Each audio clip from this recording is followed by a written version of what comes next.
Politique 2012 avec, comme chaque matin, évidemment, Christophe Jacubizine. On va commenter avec vous ce sondage, la première grande consultation depuis le scandale. Enquête CSA pour RMC, BFM TV, 20 minutes. C'est une surprise, Christophe. Le PS ne semble pas vraiment pâtir de l'interpellation de Dominique Strauss-Kahn. Oui, en tout cas, c'est le premier enseignement de notre baromètre mensuel. Les Français croient toujours possible la victoire de la gauche. 54% d'entre eux, très exactement, contre 36% qui pensent le contraire. Deuxième enseignement, de plus en plus de Français veulent aller voter aux primaires.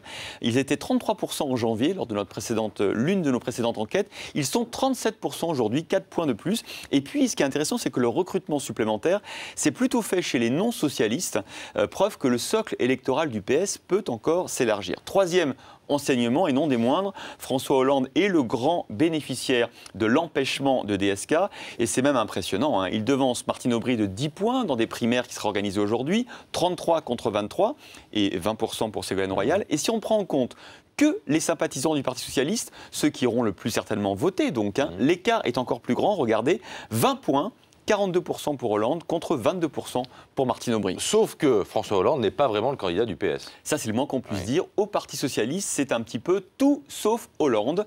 Pour le moment, il est le mal-aimé du Parti Socialiste. Les principaux leaders le déteste, il faut clairement dire les choses. Il critique son bilan de 9 ans à la tête du Parti Socialiste comme premier secrétaire. Il ne le juge pas le plus apte à diriger la France. Bref, François Hollande, c'est un peu la Ségolène Royal de 2006.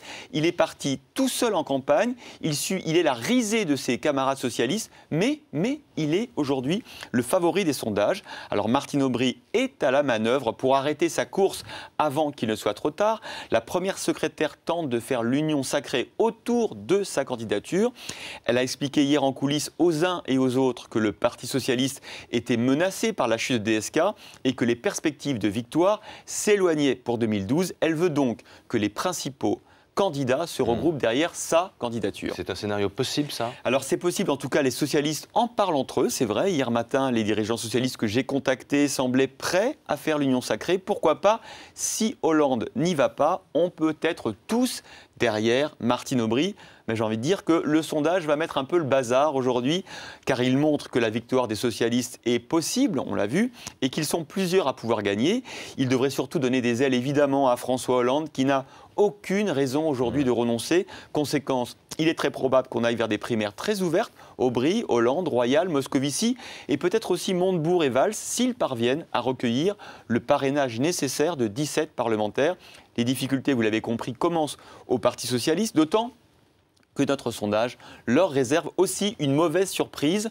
Au premier tour de la présidentielle, Aubry ou Hollande, ce n'est pas Dominique Strauss-Kahn. Hollande serait en tête, mais d'un cheveu contre Nicolas Sarkozy, 23 contre 22. Royal serait troisième, Aubry ferait égalité à 23. Royal, elle, serait troisième, derrière Sarkozy et Marine Le Pen. C'est la preuve que DSK, qui était à 26% dans notre dernière enquête, était bien le meilleur candidat du PS pour battre Nicolas Sarkozy. Désormais, en 2012, tout redevient possible.